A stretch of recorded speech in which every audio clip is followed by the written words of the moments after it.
Welcome back to the deep dive. So you give us a really potent stack of sources this time. Not a massive amount, but incredibly dense with ideas. And they're all centered on a topic that I think hits close to home for a lot of us, the animals we share our lives with. So today we're doing a deep dive into the fascinating intersection of animal psychology and, well, human behavior. Our mission here, based on what you sent, is to move past the simple biological facts and really apply a sharper analytical framework, a kind of psychological and philosophical lens, to really get at the complex connection between us and them, the creatures we observe and categorize and, let's be honest, judge. Okay, let's unpack this. And that framework is so critical because if you just observe an animal's behavior, you're only getting, half the story. If we really want to grasp the dynamics here, we have to look at the feedback loop. It's a feedback loop, right? Yeah, how the animal's nature influences our thinking. But then, this is the important part, how our thinking, our biases, our morality, our need to classify everything, how that then shapes the animal's reality. So we're going to start there. Build that foundation with the broad fields of study, and then pivot pretty sharply to a very specific case study you hinted at. I'm glad you mentioned that, Loop. The sources were really clear that this isn't a one-way street. We're exploring what they call the complex relationship between humans and animals. And that complexity, it seems to come from us constantly projecting our own stories onto the animal kingdom. We aren't just seeing a dog, we're seeing, a reflection of a hierarchy that we built. That's it, exactly. It's the ultimate form of anthropomorphism. What's fascinating here is that the study of animal psychology, it inevitably becomes a study of human sociology. Psychology helps map the mechanisms of that projection. We have this innate need to categorize the world, right? It reduces our cognitive load. It's easier. It's so much easier. If our brain can quickly label something prey, pet, pest, it saves energy. Okay, so psychology answers the why we categorize. So where does the philosophical part come in? Well, philosophy helps us analyze the so what. The consequences. The consequences, precisely. Once we've put a group of animals in a box, let's say we classify one species as a companion and a genetically similar one as food, well, then you need philosophy to examine the ethics of that, the societal implications of that judgment. If our society assigns value based on whether an animal is useful or rare or purebred, those are philosophical statements about worth. They're not scientific statements about biology. We basically created a caste system for animals. And that complicates everything immediately. Think about cognitive dissonance. We can shower our pet dog with affection, buy it the best food, while at the same time we're consuming a pig or a cow who are incredibly intelligent but are treated so differently by our system. That psychological need to maintain that separation, it requires a sharp mental wall. Companion over here, commodity over there. That is such a powerful example of the mechanism in action. And if we connect this to the bigger picture of behavior study, it raises a question. Are we actually studying animal behavior? Or are we really just studying human reactions to animal behavior? That's a good point. Our need for order, for these neat boxes, it often dictates the limits of our compassion, and even our observation. We only tend to look for complexity in the animals we've already decided are, worthy of our attention. And the second we decide an animal is worthy, we start projecting our own social biases right onto them. We create these categories that they don't match the animal's reality at all. We're using them as a living canvas for our own stuff, our own societal needs, our history. Absolutely. And a lot of those biases are rooted deep in history. You just have to look at the transition for many dog breeds, from being working animals to being status symbols. Right, during the Industrial Revolution. Exactly. Their values shifted from pure utility to aesthetics and lineage. And that change just fundamentally altered how humans perceive what makes a good or a valuable animal. That historical context is so crucial for understanding today. So if we take that idea that human projection creates animal value, where do we see the clearest example in the sources? It looks like the listener gave us a perfect test case that goes from this big framework right into something tangible. Here's where it gets really interesting. I agree.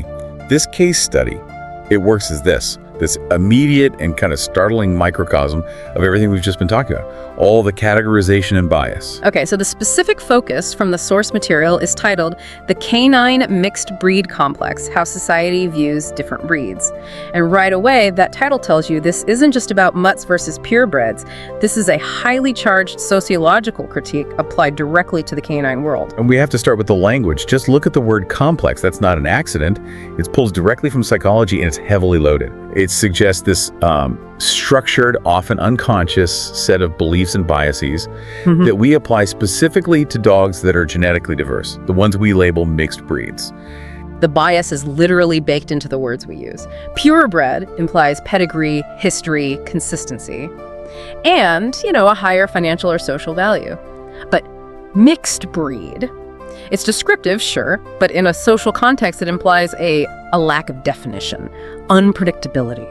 It defines the dog by what it's not, by what it lacks. A certified lineage. Right. And that's the psychological mechanism at work again. Humans love clear categories. We love neat boxes.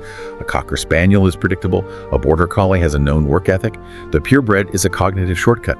But the mixed breed, it challenges that tidy organization. It forces our mind to deal with ambiguity. And that ambiguity often triggers a response that favors the known quantity, the purebred, over just, natural genetic diversity. Okay, but hold on. Isn't there a biological truth under some of this? I mean, if certain purebreds are more likely to get serious health issues like hip dysplasia, doesn't that inherently change their value biologically, separate from our social bias? Isn't the mixed breed actually more valuable because of hybrid vigor and longevity? That's an excellent challenge. And it gets right to the heart of the disconnect between biology and social perception. You're absolutely right.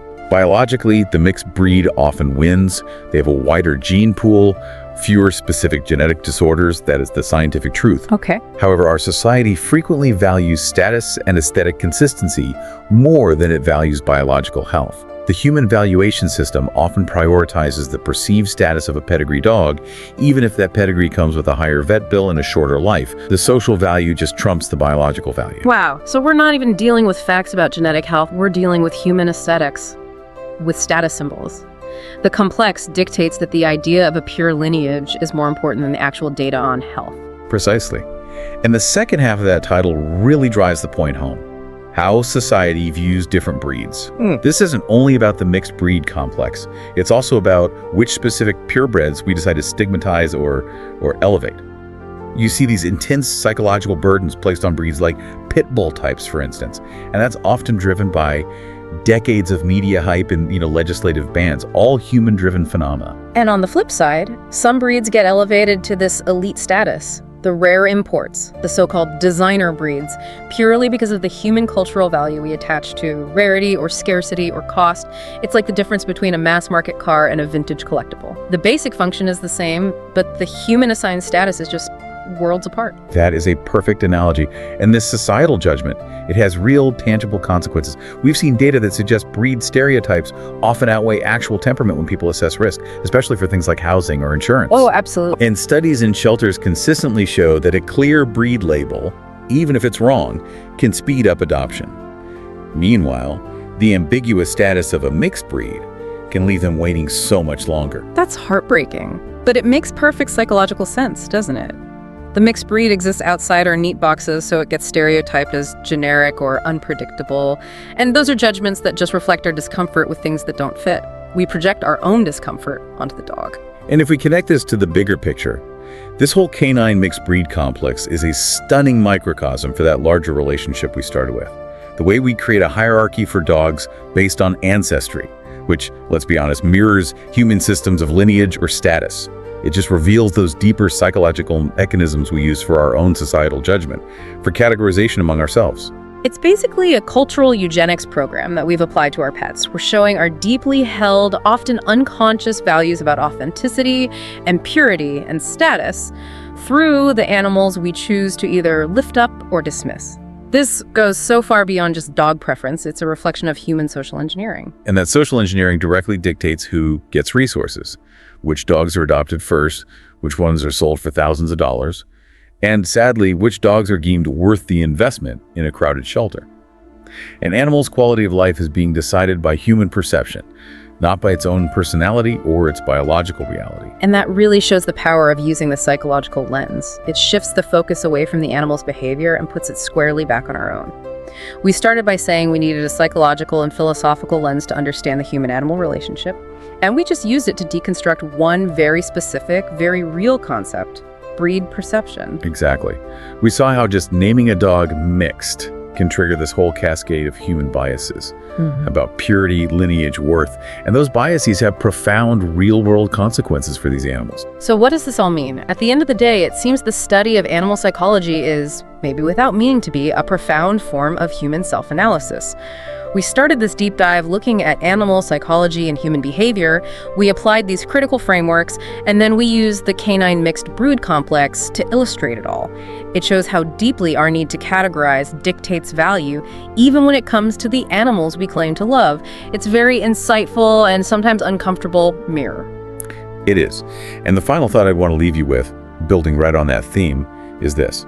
When you consider how much value our society places on the idea of purity in a dog's lineage, and how we devalue that ambiguous mixed status, just think for a moment about where else in our society we apply those same frameworks of judgment.